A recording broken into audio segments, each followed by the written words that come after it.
I want to thank Lynda and everyone at the Senior Center for hosting us. It is so great to be back here. As people know, when I first came on the campaign trail, I heard about a number of things from the folks who love and use this facility. One was the potholes in the parking lot, which we fixed, but I just noticed need to be refixed, and I talked to Sam Zimbabwe about that. I said, it's a Grand Canyon down there. But more importantly, when I was here, was heard from so many seniors and their families about how unsafe this intersection was. And we've been making changes over a period of time, but today's the day where we have to make changes, not just here, but in the whole city. We know that more and more people have moved to Seattle and have to enjoy and love Seattle. More people are walking, biking, rolling, and that means making our streets safer for more people. The data says that it has been one of the most unsafe years we've had in Seattle for pedestrians, and that is not acceptable. I will tell you that Sam Zimbabwe, as head of SDOT, our first conversations were about Vision Zero and keeping people safe, and almost every conversation we have has that. He is wholly committed, and I'm wholly committed. But we know we have to do more, and we have to do it boldly and quickly. We have to act to save lives and act on our Vision Zero plan. Every resident who uses transportation in our city has a right to be safe. And yet the majority of our residents who are hurt by crashes are those who are most vulnerable. There are some things that a city can't control. Sometimes there's behaviors we can't control in terms of people getting behind the wheel who are affected by drugs or alcohol. But things we can control, we have an obligation to control. So today we are announcing 4 things the city will do to make our roads safer for everyone. First, we will reduce the city speed limits citywide to 25 miles per hour. We know that lower speed limits save lives. People don't realize how long it can take a car to stop at even 25 miles per hour. But every mile over that increases that distance. 80% of our roads will see reduced speeds, including, critically, Rainier Avenue.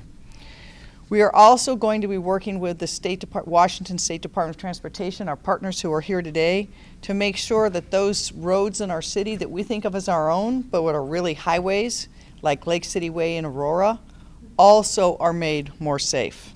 I really want to thank WashDOT for being here and for having a partnership to make sure that as we progress through this year and next year, we're doing all we can to not just make our city arterial safer, but those main roads, which are highways like Lake City Way and Aurora. I think all of us had broken hearts over the holiday when we saw more people killed on Aurora Avenue. We have to make that thoroughfare safer. There's many things we're going to be doing to do that, but know that WashDOT is here because they're going to be a full partner. We also know that to make roads safer, we have to make engineering and enforcement changes to keep pedestrians safe. So starting this week, we will be aggressively implementing our leading pedestrian intervals throughout the city. Many of you who've seen them on crosswalks where what happens is pedestrians get a period of time where everybody has red and pedestrians go first. We're going to be implementing more and more of those throughout the city. Giving them a head start to cross the sidewalk has proven by the data to be safer for those pedestrians. By the end of the year, we hope SDOT will be converted 250 of our signals to leading pedestrian intervals. And that will be based on data where we know they're the most pedestrians and sometimes the most dangerous crossings. We also are going to ask Seattle Police Department to do enhanced enforcements, both of speed limits and pedestrian crossings. We don't want tickets to be our first response, but we want people to know we are serious about these changes. We also are going to create a major crash review task force to analyze every serious incident and fatal collision in the city. We need to learn from those disasters and make sure that if they reflect changes we need to make as a city, we do what's right. And fourth and finally, we will make sure that we're deploying our street teams to educate everybody, pedestrians, bikers, and most importantly, drivers, on how to keep people safe. We will continue to make investments. And I want, Mike O'Brien is here. It's one of his last public appearances. Where did he go? Over here. He's to my left. I tell you, Mike has been a consistent voice and conscience for an urban city safety, for pedestrians, for bikers, for walkers. We're going to miss his voice, but we will continue to hear it, and I know Mike will continue to be involved. I just want to thank him for his leadership. I meet regularly with all city council members, and I will tell you that Mike is committed wholly to everything you see is real, to pedestrian urban safety, to our environment and climate change. It's what animates him, and I want to thank him for all his leadership he's done. Thank you, Mike. And one of the things he's led very firmly on and has been great is making sure that our investments in walking, biking, and rolling in the city keep up to date. And I think our last budget that the City Council passed and I signed reflects that we are going to be investing more money than ever before in making sure that we have safe bike infrastructure, that we have safe sidewalks, and that we make sure that people can walk and roll. We're also investing in transit. We've given over 14,000 high school students and low-income people free Orca passes, which is great. And I love it. When Seattle takes these stages, it really is leadership. I was so heartened to read about 2 weeks ago when the Tacoma City Council decided to provide its students with free Orca cards.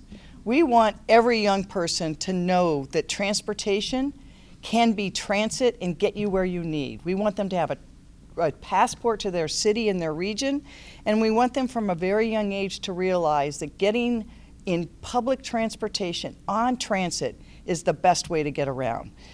So as part of our 2020 budget, we're investing $31 million new dollars into transit improvements and transit safety. I want to thank the advocates. Many of you will think that that's a surprise, but that voice is critical to our city. As mayor, every time someone is hurt or dies on our streets, it hurts me. But I am never sorry to hear our advocates pushing us to do more and to do better. That's what we need to do as a city. So I want to thank our advocates for making sure, whether it's on our oversight boards or whether it's showing up to city council or whether it's just constantly pushing us to do more and do right. We have to achieve Vision Zero. We know that we announced it a number of years ago. It is headed in the wrong direction as we grew as a city. We were not able to keep up with the number of changes we needed to make to keep the more people we have in this city safe. I want to tell drivers something. Number one, if you don't have to drive, do not drive. Get out of your cars. If you can get on a bike, if you can walk, if you can on a bus or light rail, please do that. If you have to get in your cars, slow down. You are not going to get there that much faster by going faster. The only thing you're going to do is jeopardize you, your family, and other people and their families. So please, if you can, get out of your car. And if you can't get out of your car and you need it, slow down and be safe. There's more of us now. We have to respect each other, we have to take time, and we have to make sure that we're doing what we need to do to keep safe. And the last thing I'll say is this is, our city has grown so rapidly. And the people who have shouldered the burden before of environmental injustice and economy injustice have been those who've also shouldered the burdens of a growing city. More and more of our communities of color have been pushed out. Our investments in the infrastructure in parts of our city has lagged behind, and we must change that. It's another thing I really want to thank Mike O'Brien and the City Council for, is to make sure that when we stand here today, we follow up on our promises and can come back to Rainier Avenue and back to the Senior Center and say, we didn't just show up with cameras, we showed up to get it right. We know that Rainier Avenue needs to be made safer. We will make it safer. We can't promise that no one will die in our streets, but what we should be able to do is make sure we're doing everything we can do as a city to stop that from happening. So with that, I now want to turn it over to Mike O'Brien so that he can have some words. This has been his vision for a very long time, and because of his leadership, we are here today. Mike?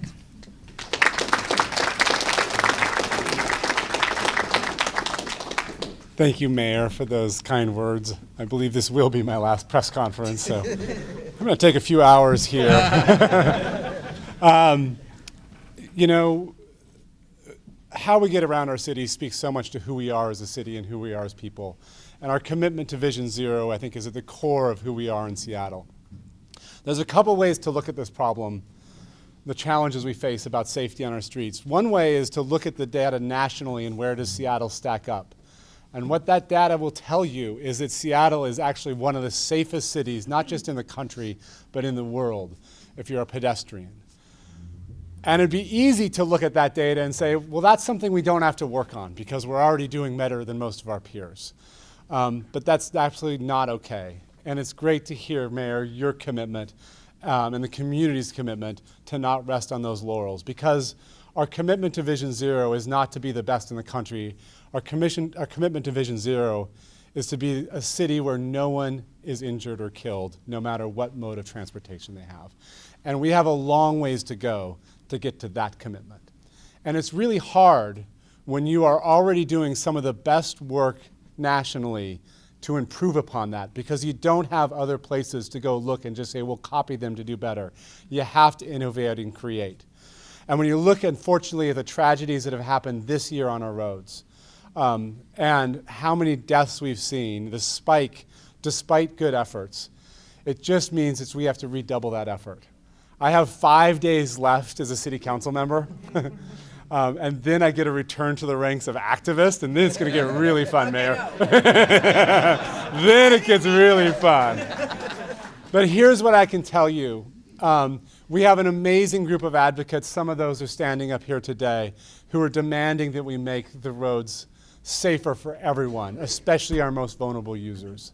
And they continue to remind us that when we focus on making our system safe and accessible to the most vulnerable users, we are making it safe and accessible to all of us. We all benefit from that investment.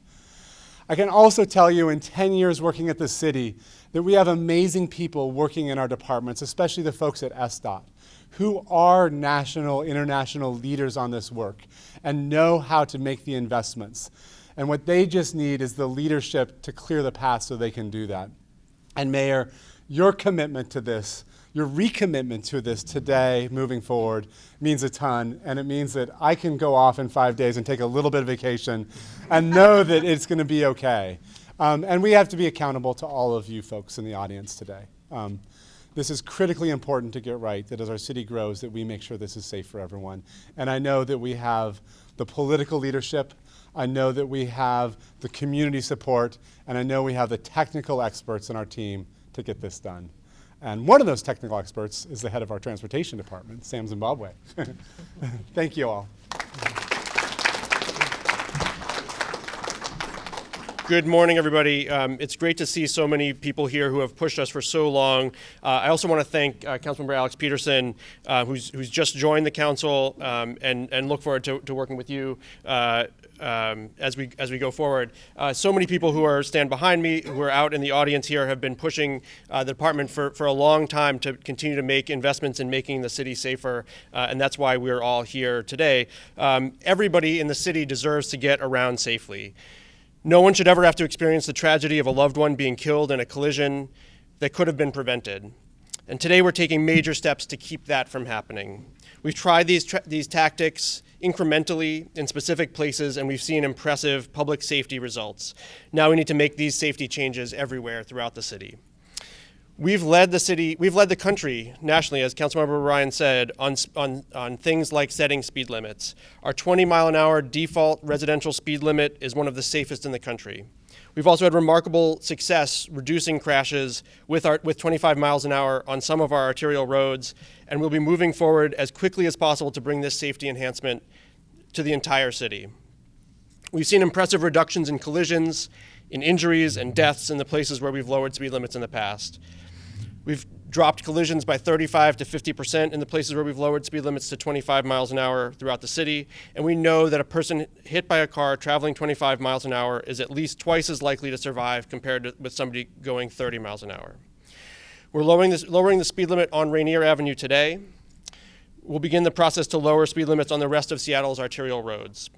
80% of Seattle's arterial roads will see lower speeds. This will take us some time, about a year to 18 months, and we're prioritizing the roads in Southwest and Southeast Seattle first because we know that this is a place where people have been affected continually by crashes. More than half of the traffic deaths this year have been pedestrians, and an alarming number of those were crossing the street at a crosswalk with the right-of-way. We know that a small change, like giving pedestrians a few seconds head start before cars get a green light, can make the difference between life and death. This kind of upgrade, the mayor talked about it, called a leading pedestrian interval, makes people crossing the street more visible, and this has been proven to lead to as many as 60% fewer people getting hit by cars. Earlier this year, we said we'd upgrade 50 intersections a year. We've been working much harder and faster than that. We now have 125 signals across the city that have this safety enhancement. We'll double that over the course of 2020 to 250 locations citywide. That's 25% of the traffic signals in Seattle. These are just some of the ways that we'll work to end traffic deaths and serious injuries across the city. Building safer streets is also a critical part of the plan. As the mayor said, we'll be working in partnership with other agencies on safety corridor projects throughout the city, on corridors like Aurora Avenue, Lake City Way, Harlan Parkway, Boren Ave, Rainier Ave, Martin Luther King Jr. Way. This time next year, this part of Rainier Avenue right here will look completely different. We'll be rechannelizing the street. We'll have a protected left turn here for people making left turns. We'll have a beautiful new crosswalk out here that we worked with folks here at the Senior Center to identify. Everybody has a part to play in this. We'll be working hard to build safer streets and working with our partners on education and enforcement. We're also we're counting on everyone to do their part to travel safely, be mindful of others, and take caution to look out for other people on the road. I want to now introduce Mike Cotton from Washington State Department of Transportation, who's been a great partner with us as we work on safety across the city.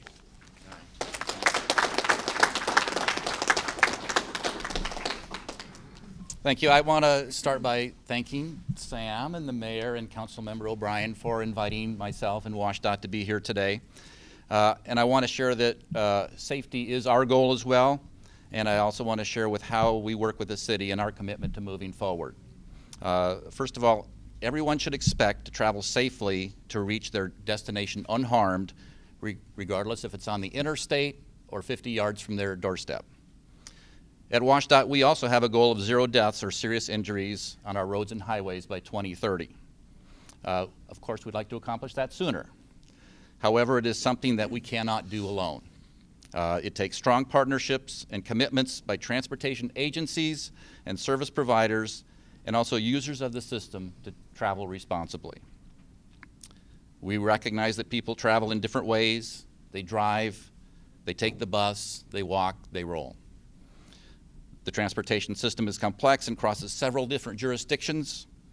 The expectation is that agencies involved work well together and keep people moving as safely and efficiently as possible. And that's why we're here today. We work closely with the City of Seattle to address our shared responsibilities for state highways within city limits. The partnership is extremely important. For example, it was essential to keep people and goods moving during the 3-week shutdown of SR 99 for us to open the tunnel. The relationship is absolutely necessary in an emergency like the snowstorm that followed immediately afterwards. We want to keep building off of this to serve the traveling public as best as possible. Partnerships come with the city in all shapes and sizes. This year, we've provided technical assistance and guidance for multimodal improvements in places that have shared jurisdictional responsibilities, such as Northeast 70th Street overpass that crosses I-5.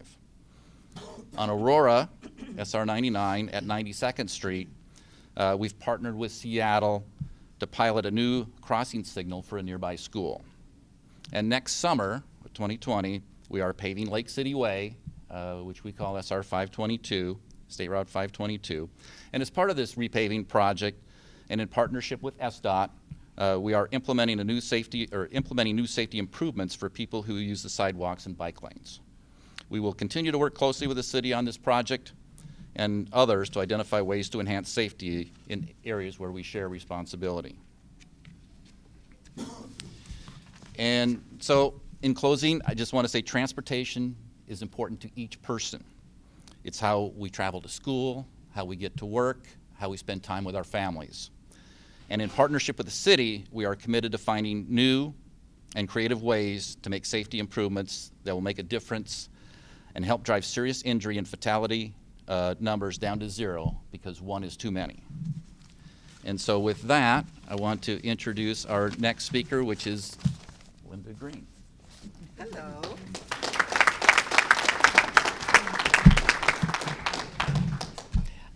My name is Lynda Greene, and I have the pleasure of being the Executive Director at the Southeast Seattle Senior Center. I would first like to thank Mayor Durkan for coming to visit us again today. We have a pretty long history with the mayor. Each time we have complaints about the streets, each time we have complaints about the alleyway, which the city owns, with potholes, the mayor takes care of it. So I'm glad that you noticed that we are inundated with potholes again, and I'm sure you will take care of that. So one of the things I just want to touch on is really sharing information from a more personal standpoint. You've heard lots of the comments or overarching comments about the plans in the future. And I want to share with you why it's incredibly important that these changes be made. One of the things that we know is that a person who is over 70 years of age is more likely to be hit by a car and more likely to be killed. Here in this area, we have seniors in our community. We have an assisted living community across the street. We have an apartment complex directly behind us. And we have a lot of traffic with our seniors coming to the center to participate in our activities. This center, I must tell you, at this corner, has been subjected to numerous car accidents. We have had cars who have actually hit our building, and that concerns me because I have staff who sit in that corner, and we want to make sure that every single person who comes to this facility, that they are safe, that they don't have to worry about the traffic. We often laugh from time to time that when we hear the crashes that take place on Rainier Avenue, we say, oh, well, there's another one. Hope it doesn't hit our building. So we are really, really serious and grateful for the projects that are taking place so that we can have a safer facility here at the Senior Center. I also want to thank and acknowledge the City of Seattle Department of Transportation. Some of the improvements that you will see in front of our building include the bump outs, which were done in the spring. I also want to thank the City of Seattle Department of Transportation employees for putting up with us, because we continue to call them day in and day out, sending emails. You've got to do something about this. So thank you very much. And that thank you also is extended to those gentlemen and women who were in front of our building digging ditches. They became our good friends, and we shared lunch with them, and we shared sodas with them. So we know that we have friends in the Department of Transportation, so thank you so much for that. Working with the city has been a joy for us because we were able to get some of the concerns that we had, they were able to address them. We actually are looking forward to have a community crosswalk painted at the intersection of Rainier and Holly very, very soon. I think it's going to take place sometime this spring. So we are very excited about the changes that are taking place. We know that these changes will make it safer for our seniors who come here. We know that it will be safer for our employees. And I must tell you, I live in Renton, and I drive down Rainier Avenue to get to the center every day. However, I do not go past Henderson. Once I get to Henderson, I am off the freeway because of the dangers that are involved with cars going 50 and 60 miles an hour. The other thing that I'm exceptionally grateful for is having some of the crossing lights changed so that there's time for our seniors, many of whom are on walkers or in wheelchairs, so they can get to their destination safely. So I just want to thank you all for the work that you've done. Thank you so much for coming, and we look forward to the changes that are taking place. So thank you.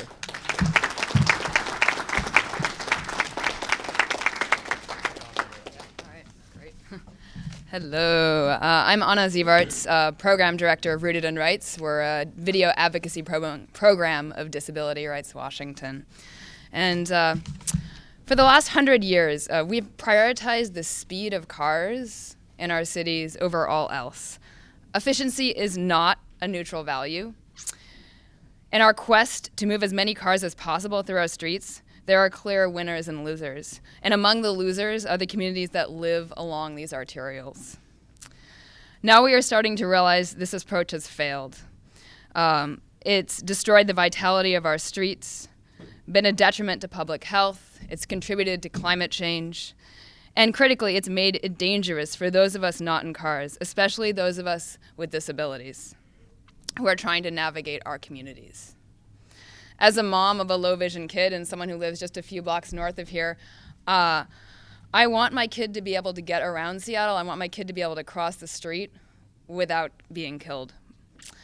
As Sam mentioned, pedestrians that are hit by a vehicle traveling 30 miles per hour are twice as likely to be killed as if they were hit by a vehicle traveling 25.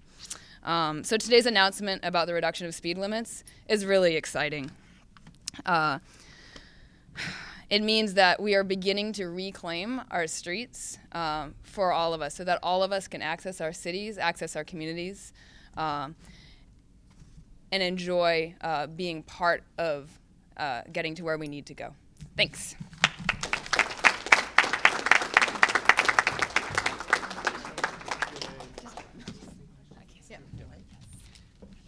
If there's questions for me or any of the other people who spoke, happy to take them. Scale of the SPD enforcement, how many officers, how does it compare to previous emphasis patrols? We won't know the entire scale. We've got to figure out which crosswalks, and we're also going to do additional enforcement. One of the things that we'll be looking at is adding additional red light cameras, additional school zone cameras, and having SPD do both undercover enforcement and active enforcement. And so we don't have the exact numbers on that. And when it's undercover, we won't tell you where they're going to be. Go ahead, sir. Yeah, Madam Mayor, I welcome the attention being given to State Route 99, our friend Aurora Avenue North. My observation over the years is that speed enforcement on Aurora basically occurs in one spot on Aurora and one spot only, that famous speed trap just north of the Aurora Avenue Bridge. And I wonder if there is money in the budget to actually do pretty good speed enforcement on Aurora. The nominal speed limit is 40, but the actual social speed limit is more like 55.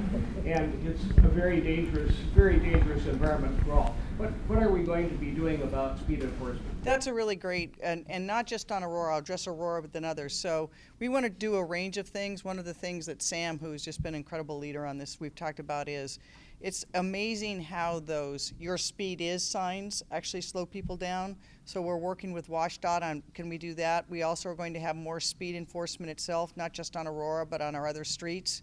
And as I said at the beginning, we're going to have a continuous conversation about Aurora. I mean, I grew up here. Aurora has not been the safest street ever. And I know I'm not supposed to say that with the lawyers in the room, but look, we got to do better, and we can only do that through a partnership. And the city has changed so rapidly, and how we got around and how the city grew up, where Rainier Avenue was basically a highway, and Aurora was a highway, and Lake City Way was a highway. It's not anymore. They're residential streets now, not parts of Aurora, but if you take Rainier and Lake City Way. So we have to slow people down. And as I said before, if you don't have to get in a car, the best thing is not to get in a car. If you do have to get in a car, slow down, because you, the driver, are what keeps people safe. And we're going to do what we have to do to lower speed limits, to do enforcement, to do education, to rechannel roads, to make people slow down. But at the end of the day, we also are going to really ask people, please be part of the solution. Ma'am? Yes.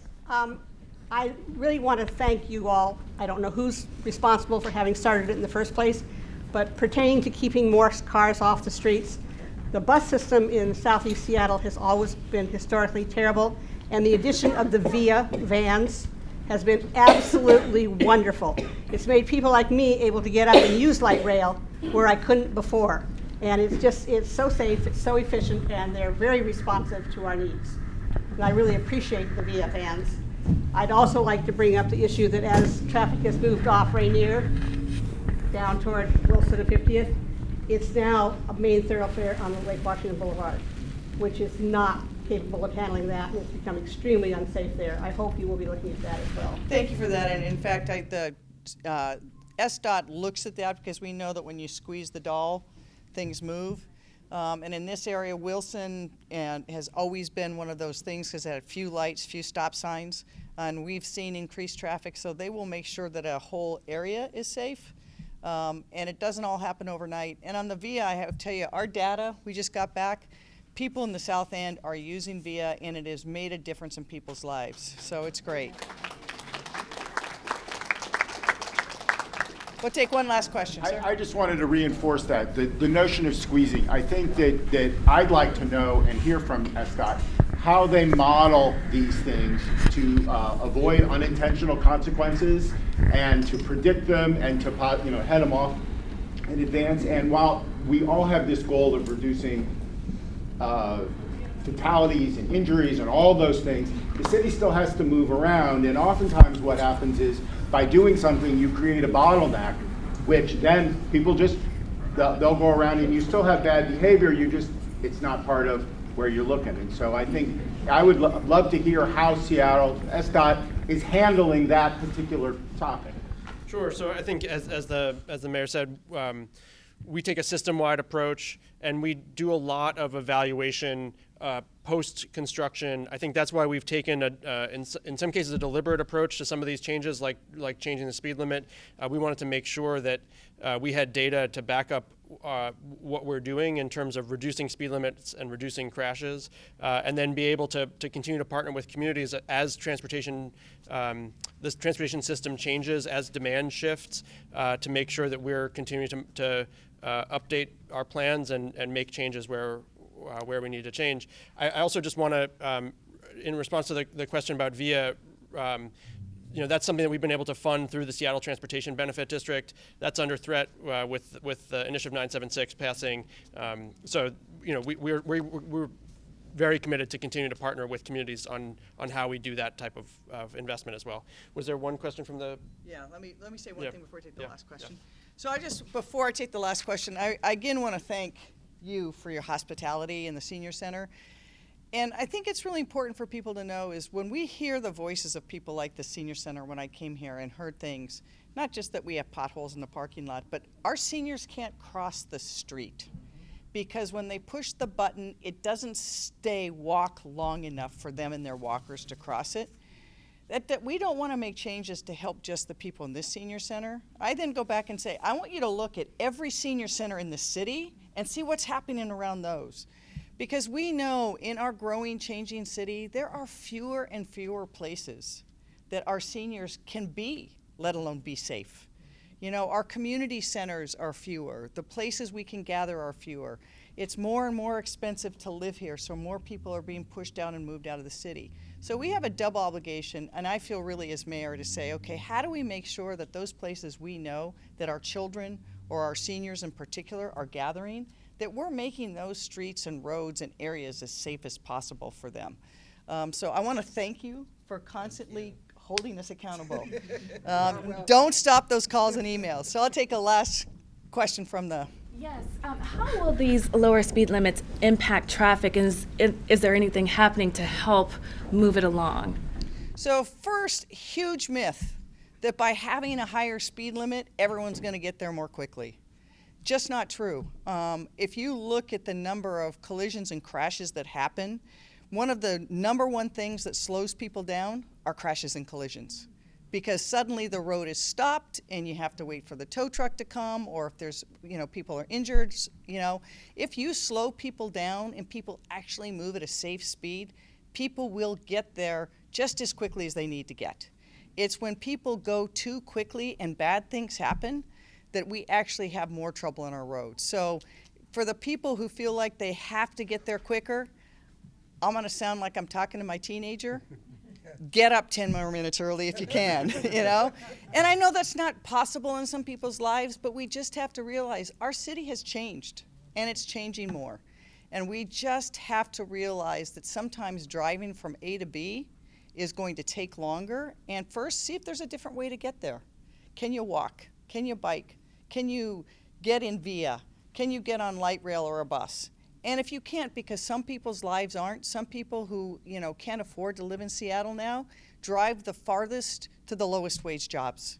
And that's a reality. And we know that we have to make sure that those people can travel safely in our city. But being able to go 30 miles an hour versus 25 miles an hour won't get you there that much quicker, and usually won't get you there safer. So to people, this is not going to create more traffic. In fact, I think it will keep more people safe, and if we have fewer collisions, we'll have fewer traffic jams. Thank you.